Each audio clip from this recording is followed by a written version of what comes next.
Hai teman-teman di seluruh Nusantara, pada kesempatan kali ini saya akan melakukan perbaikan AC split. Untuk kerusakan AC ini adalah tidak dingin. Baiklah, saya akan coba tes terlebih dahulu bagaimana kerusakan dari unit AC ini. Saya coba hidupkan dulu ya unit AC-nya.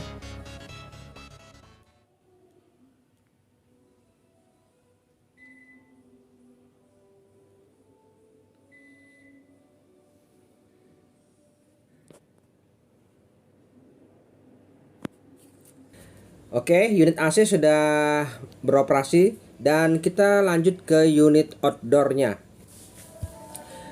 Baik, di sini untuk unit outdoornya sudah nampak di sebelah kiri itu ada unit outdoor yang mengalami masalah.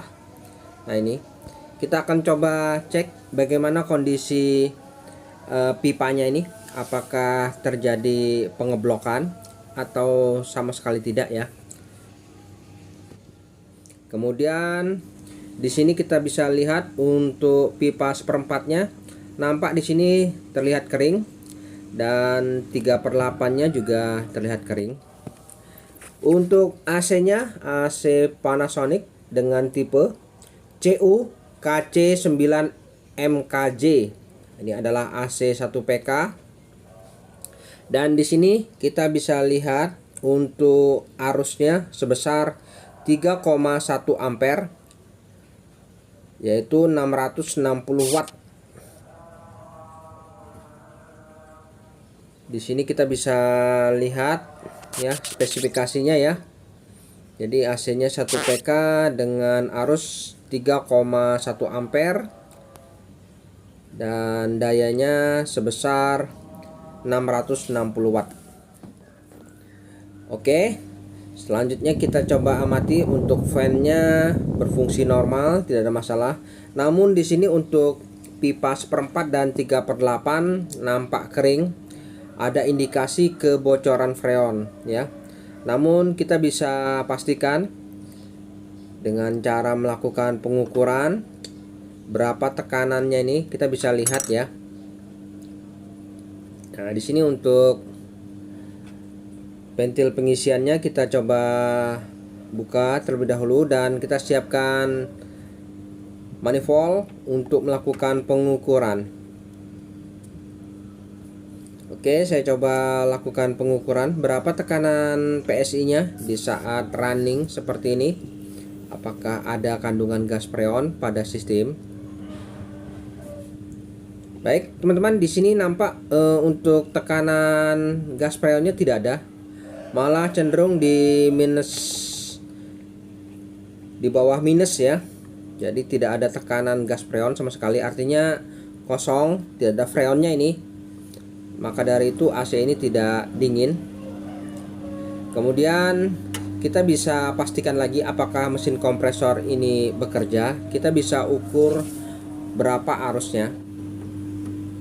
Oke, saya pasang tang ampere terlebih dahulu dan coba kita lihat berapa arusnya. Ya, arusnya sebesar 1,37 ampere. Artinya mesin kompresornya tidak ada masalah ya. Di sini mantap mesin kompresornya.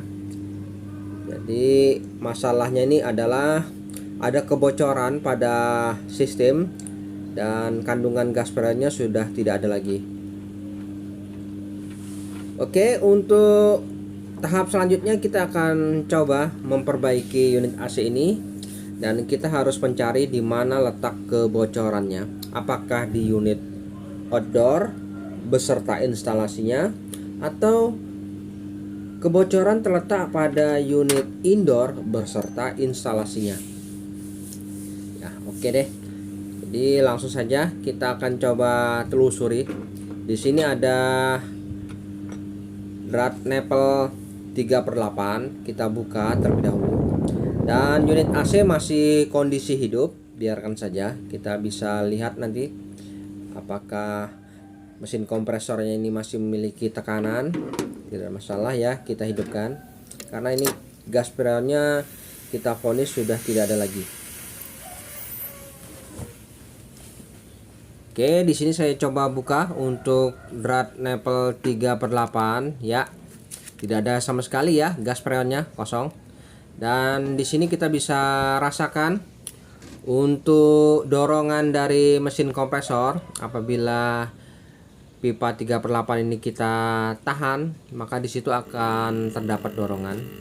Untuk arusnya saat ini di 1,55 ampere. Oke, saya coba tahan dulu. Ya, di sini ada dorongan menandakan untuk press dari kompresornya masih normal, tidak ada masalah ya. Selanjutnya kita akan membagi dua bagian ya, antara unit outdoor ini dengan unit indoor. Yang mana untuk bagian unit outdoor itu ada kondensor dan instalasi beserta kompresornya, dan semua bagian itu bisa saja mengalami kebocoran. Sedangkan unit indoor yaitu bagian evaporator beserta instalasinya. Nah, ini kita coba matikan saja dulu untuk unit AC-nya, dan kita akan coba lakukan pengecekan kebocoran pada unit AC ini. Oke, pastikan unit AC sudah mati. Kita kembali lagi ke unit outdoor. Nah ya, nih unit outdoor sudah mati ya, arusnya kosong, sudah tidak ada.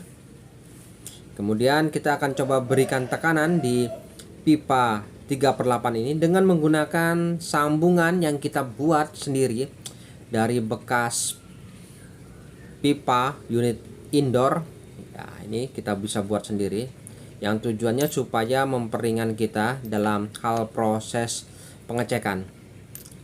Nah, di sini untuk nipple 3/8, nah ini yang berupa drat murnya ini sebagai penutup agar pada saat kita berikan tekanan pada unit outdoor ini tidak langsung keluar ya. Kemudian di sini ada pembuka untuk spuyer pentil pengisiannya. Kita lepas saja supaya nanti pada saat kita berikan tekanan itu tidak ada hambatan, artinya lancar ya. Oke. Di sini kita coba buka saja untuk spuyer pentil pengisiannya ini, di dalam sini letaknya. Nah, jadi untuk unit outdoor apabila kita berikan tekanan itu akan mengecek bagian unit kompresor beserta instalasinya, dan sekaligus unit outdoornya ini yang sudah terangkai dengan pipa-pipa kondensor. Jadi satu paket ya teman-teman dalam hal proses pengecekannya ini. Kemudian untuk sambungannya ini kita pasang pada pipa 3/8 yang menuju ke jalur instalasi menuju unit indoor. Nah, ini. Jadi kita berikan tekanan pada pipa 3/8 yang menuju ke unit indoor. Nah, ini seperti ini. Jadi antara unit outdoor dan unit indoor kita bagi ya, kita pisahkan. Ini coba kita kencangkan dulu untuk drat nipple-nya ini. Oke, seperti ini. Jadi untuk mengetahui di mana letak kebocorannya, yang pasti ini adalah suatu hal yang misteri. Kita tidak akan bisa tahu pasti apakah ini kebocoran di unit outdoor. Bisa saja terjadi kebocoran di kompresornya, atau di pipa-pipa kapilernya, atau di pipa kondensornya. Jadi itu masih misteri, kita tidak ada yang bisa tahu. Kemudian untuk di jalur unit indoor, bisa saja kebocoran itu di bagian pipa evaporatornya, atau di bagian uben lekukan-lekukannya di instalasinya, atau di pipa ya, di pipa 1/4 dan pipa 3/8 yang menuju ke unit outdoor. Jadi apabila kita lakukan pengecekan ini, kita sudah diberikan suatu petunjuk bahwa kebocorannya di bagian unit outdoor. Artinya kita hanya fokus pada unit outdoor saja. Untuk unit indoor beserta instalasinya aman. Nah, apabila nanti diperlihatkan kebocorannya di unit indoor, berarti kebocoran di unit indoor dan beserta instalasinya. Jadi seperti itu. Dan untuk membagi dua, di sini ada keran ya. Keran L ini kita coba tutup antara pertemuan jalur instalasi indoor dan outdoor. Di sini ada keran nepel 1/4. Di sini kita tutup. Jadi antara dorongan dari unit outdoor dan dorongan menuju ke unit indoor tidak akan bisa bertemu, namun terputus ya di sini di keran ini. Dan kita memiliki dua ujung sekarang, antara ujung indoor dan ujung outdoor. Oke ya, seperti ini. Jadi semoga teman-teman paham. Nah, cara seperti ini memang biasa saya lakukan untuk mempermudah saya memvonis di mana letak kebocorannya. Oke, kemudian kita bisa siapkan selang manifold. Di sini ada jarum manifold berwarna biru dan berwarna merah, yang mana kita pisahkan. Untuk jarum manifold yang berwarna merah ini kita coba arahkan ke unit bagian outdoor, sedangkan jarum manifold yang berwarna biru kita coba arahkan ke unit indoor. Nah, bebas, terserah mau yang mana, apa dibalik juga boleh ya. Oke, ini untuk selang manifold yang berwarna biru, saya coba arahkan ke unit indoor. Oke, nih ya. Nah, ini jadi artinya saat saya berikan tekanan pada unit indoor beserta instalasinya ya, teman-teman paham? Jadi nanti kita bisa tahu di mana kebocorannya, apakah di unit indoornya atau di instalasinya. Jadi kita tidak perlu melakukan pembongkaran terlebih dahulu. Kemudian di sini untuk selang manifold berwarna merah, saya coba berikan tekanan pada unit outdoor, yaitu beserta instalasinya juga. Nah, ya, jadi instalasinya ya banyak. Di dalam unit outdoor tuh ada kompresor, ada pipa kapiler, dan pipa kondensor. Oke, sudah paham ya.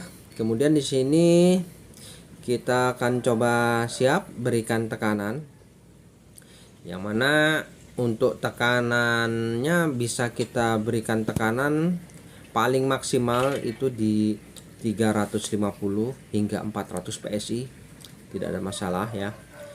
Dan saya menggunakan alat pompa dari bekas kompresor. Ukuran kompresornya 1/8 PK supaya tidak begitu cepat dalam hal proses penekanannya. Jadi kita masih bisa sempat memberi waktu untuk menutup ya, untuk menghindari tekanan yang sangat berlebihan. Oke, sekarang kedua keran kita buka. Untuk selang manifoldnya ini kita buka, dan di sini mulai melakukan proses penekanan nanti di skala 350 atau 370 PSI. Sama ya untuk unit indoor maupun outdoor, sama. Karena bahannya ini terbuat dari pipa tembaga, masih sanggup. Beda apabila terbuat dari bahan aluminium ya, mungkin bisa kita kurangi tekanannya apabila meragukan.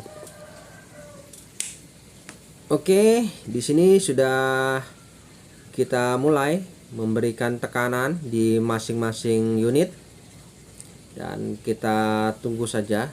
Nah, ini pergerakan jarumnya memang sengaja sedikit lambat karena kapasitas PK dari mesin pompanya juga cukup kecil. Tujuannya supaya tidak terlalu cepat ya dalam hal proses penekanannya. Oke, seperti ini ya. Kita coba tekan di kedua unit. Unit outdoor kondisinya mati ya. Pastikan. Jadi kondisi unit mati.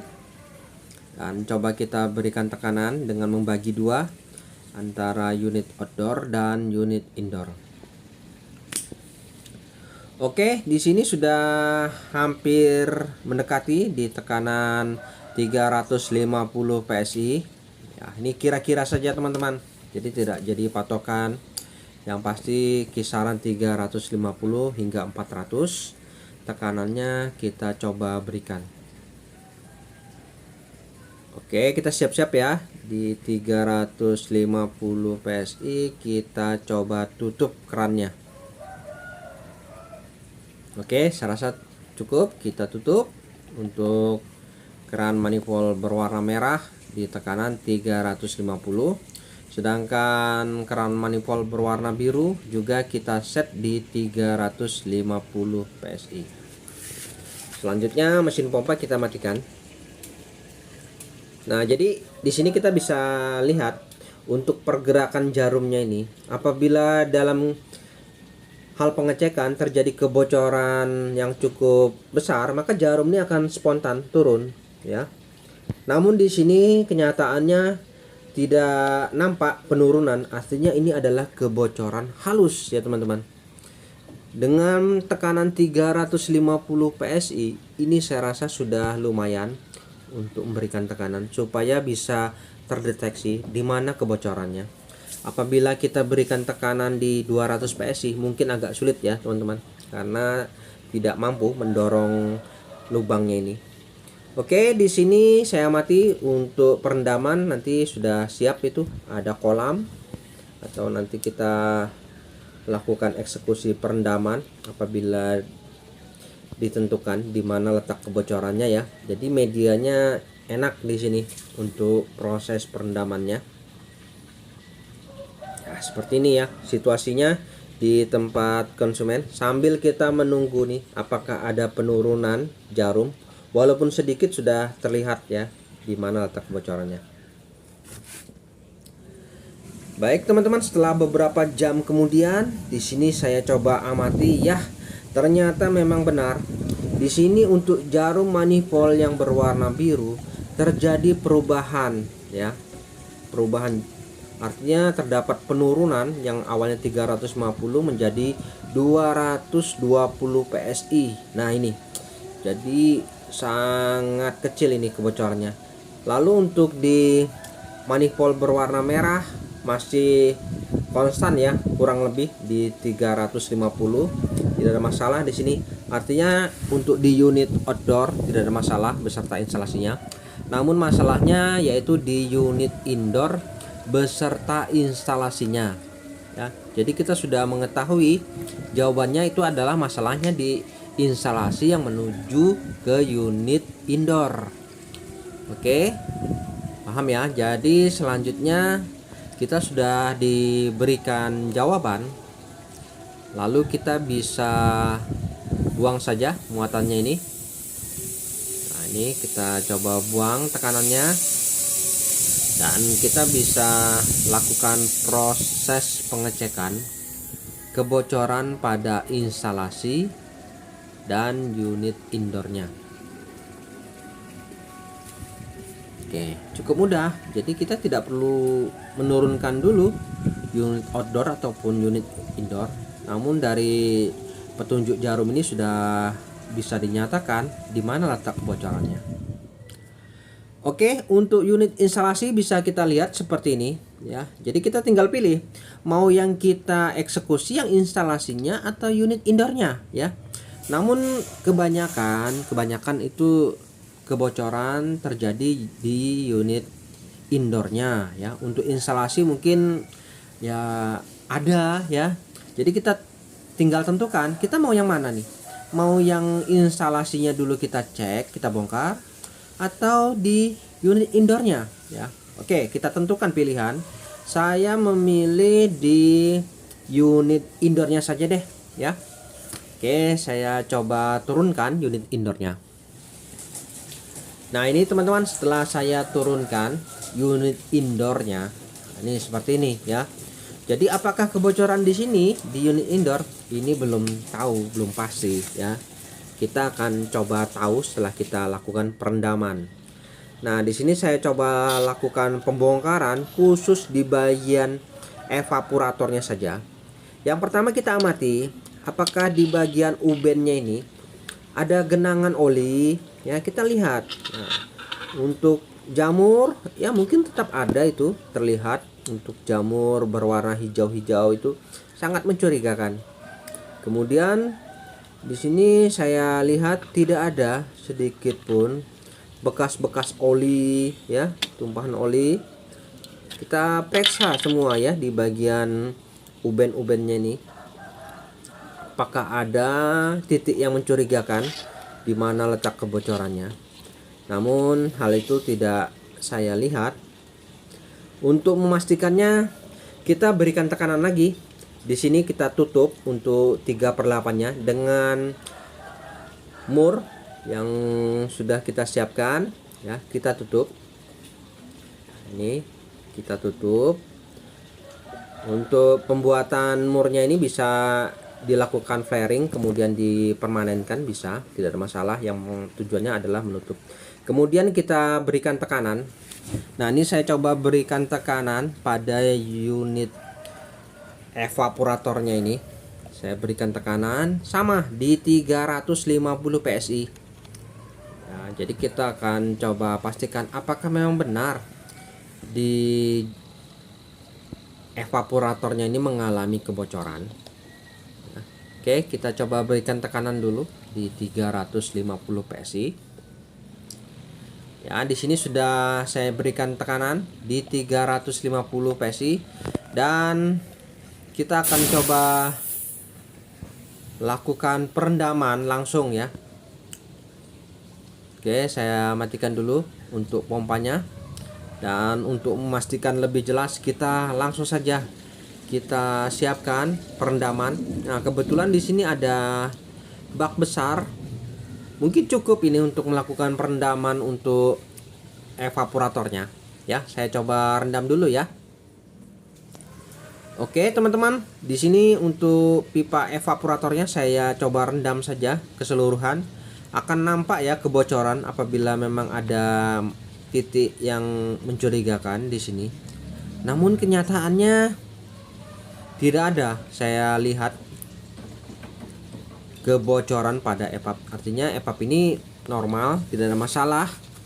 Jadi yang pasti kebocorannya bukan di jalur evaporator, namun di jalur instalasinya. Nah, coba kita lihat di jalur instalasi antara unit outdoor menuju ke indoor ya. Oke, ini saya coba turunkan juga untuk jalur instalasinya di sini ya. Oke, berarti kita curiga ya kebocoran di jalur instalasinya ini. Namun untuk memastikan di sini kita harus buka terlebih dahulu untuk pembungkusnya ini. Kemudian kita coba berikan tekanan juga di 350 PSI. Mari kita rendam apakah memang benar terjadi kebocoran di jalur instalasinya ini. Nah, di sini saya coba rendam di dalam kolam saja supaya jelas nampak. Di sini tidak terlihat ada kebocoran sedikit. Namun tadi sempat saya lihat ada seperti kebocoran sedikit, mencurigakan ya teman-teman. Namun di saat saya perhatikan lagi, ternyata kebocorannya itu hilang ya. Nah, ini jadi kebocoran itu tidak bisa diprediksi. Di saat saya mengecek ini tidak ada nampak kebocoran, padahal tadi sebenarnya sih ada, dan kecurigaan saya tetap di jalur instalasinya. Jadi kita harus buang dulu tekanannya dan kita akan coba lagi. Kita coba ulang lagi ya. Kita coba ulang lagi dan benar teman-teman. Setelah saya lakukan penekanan ulang, di sini baru diperlihatkan kebocorannya sangat halus, dan terkadang titik kebocorannya itu bisa menutup sendiri ya. Oke, kita bisa lihat di sini. Di sini kebocorannya seperti ini, jadi tidak telak. Kebocorannya sangat halus dan bisa menutup pori-porinya dengan sendiri. Di saat kita cek, nanti tiba-tiba gelembung-gelembung ini akan hilang. Nah, contohnya seperti ini. Di sini ada calon-calonnya. Jadi bocornya sangat banyak ya teman-teman. Nah, ini calon-calon bocor. Jadi tidak bisa kita perbaiki. Lebih baik kita ganti saja ya teman-teman. Oke, untuk jalur instalasinya saya putuskan untuk melakukan pergantian saja, karena apabila kita potong nanti tidak cukup ya. Kemudian saya coba ganti saja instalasinya yang baru, lebih aman. Saya tidak ingin ambil resiko ya. Dan setelah kita lakukan pergantian jalur instalasi yang baru, di sini kita rakit kembali ke unit outdoor beserta indoornya. Kemudian kita mulai melakukan proses pemvakuman. Jadi dalam hal proses perbaikan unit AC, untuk proses pemvakuman ini sifatnya wajib. Nah, jadi harus dilakukan pemvakuman untuk mengosongkan udara yang ada pada sistem. Nah, jadi harus kita vakum dulu dan pastikan proses pemvakuman berfungsi dengan normal seperti ini ya. Ini sedang menghisap udara yang ada pada sistem, dikeluarkan hingga menunjukkan di minus 30 PSI. Dan proses pemvakuman ini berlangsung selama 30 menit, lebih bagus ya teman-teman. Oke teman-teman, setelah kurang lebih 30 menit proses pemvakuman, di sini saya rasa sudah cukup. Untuk dari dengungan suara mesin vakum juga sudah halus, artinya proses pemvakuman selesai. Dan proses pemvakuman unit outdoor posisinya mati. Nah, di sini sudah menunjukkan di minus 30 PSI. Selanjutnya kita tutup keran manifold. Kita anggap ini sudah vakum.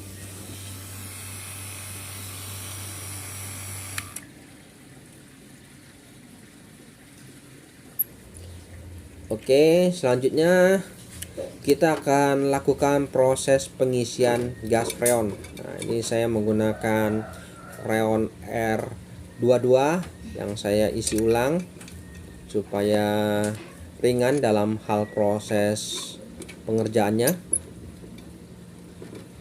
Oke, setelah kita pasang, dan jangan lupa untuk udara yang terjebak pada selang manifold yang menuju ke keran ini harus kita buang dulu ya. Oke, pastikan untuk udara yang terjebak pada selang manifold sudah dibuang, baru kita bisa mengisi gas freon pada sistem. Nah, ini kita coba isi freonnya pada sistem. Kita coba berikan tekanan ya, paling tidak ya di sekitar 75 sampai 80 PSI, karena tekanan freon R22 kisaran seperti itu. Oke, ini posisi unit masih mati dan kita bisa lihat untuk arusnya di sini masih 0 ya. Dan kita berikan tekanan di 75 PSI, kondisi unit masih mati. Selanjutnya kita coba hidupkan untuk unit indoornya. Nah, ini unit indoornya kita hidupkan terlebih dahulu ya, sudah menyala. Dan kita kembali lagi ke unit outdoor. Nah, di sini secara langsung terjadi arus sebesar 1,8, fan bekerja, kompresor aktif, proses penghisapan pada gas freon juga berjalan lancar. Selanjutnya kita bisa tambahkan gas freonnya ini masuk ke unit secara perlahan-lahan. Nah, dalam hal proses pengisian ini kita sambil lihat berapa arus yang mengalir ya. Sambil kita perhatikan untuk pipa seperempat ini, di sini semakin dingin dan nanti akan semakin membeku. Nah, itu wajar karena proses sirkulasi gas freonnya sedang berlangsung. Oke, ini ya gas freonnya masuk ke unit. Kita biarkan saja perlahan-lahan ini masuk ya. Nah, di sini sudah mulai terasa ya pipanya dingin. Sambil kita pantau berapa arusnya ini. Oke, di sini arusnya 2,15. Untuk pipa seperempatnya sudah mulai terjadi salju tipis. Biarkan saja. Karena untuk AC-nya ini kita bisa lihat tadi untuk arusnya sebesar 3,1 ampere. Artinya kita harus lakukan pengisian gas freon dengan arus di bawah 3,1 ampere. Ini masih 2,21, artinya masih jauh ya, masih aman. Jadi masih kita bisa lakukan pengisian gas freon. Oke, kita tunggu dulu. Nah, ini semakin naik ya, 2,6 dan naik terus.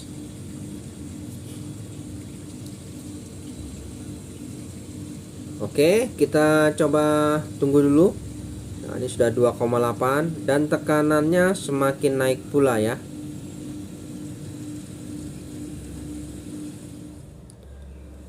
Baik teman-teman, setelah kurang lebih di tekanan 60 PSI atau 50 PSI, di sini pipanya sudah mulai mencair yang tadinya salju dan arusnya di 2,51. Nah, ini sudah mulai mencair. Nah, ini kita coba tambahkan terus ya gas freonnya nih hingga tekanannya cukup dan arusnya cukup. Nah, ini tekanannya di 70 atau 75 PSI. Saya rasa tekanan ini sudah cukup ya. Untuk arusnya di 2,62 ampere. Nah, ini saya rasa untuk kemampuan mesinnya cukup bagus ini masih ya, karena arusnya di sini 3,1 untuk maksimalnya. Ternyata di sini cukup di 2,62 ampere. Hasilnya sudah maksimal untuk pipa 3/8-nya ya. Mantap. Pipanya sudah dingin dua-duanya. Artinya proses pengisian freon ini sudah cukup di tekanan 75 PSI. Oke, selanjutnya kita sudahi saja proses pengisian ini. Yang pasti untuk hawa di kondensor ini mantap ya, terasa panas, hangat. Oke, selanjutnya kita buka saja semuanya dan kita rapikan. Jadi arusnya sebesar 2,64 ampere saja ya. Untuk AC 1 PK mungkin ini low watt. Oke, selanjutnya kita bisa lihat hasilnya di ruangannya ini. Kondisi unit AC menyala. Saya rasakan hawanya sangat dingin ya. Di sini sudah terasa untuk ruangan ini sudah terasa dinginnya. Dan untuk lampu indikatornya normal berwarna hijau, tidak ada masalah. Oke teman-teman, saya rasa untuk perbaikan AC ini sudah selesai ya. Sampai di sini mantap. Baik teman-teman, sampai di sini dulu perjumpaan video saya dan kita akan ketemu lagi pada video-video saya selanjutnya. Sampai jumpa.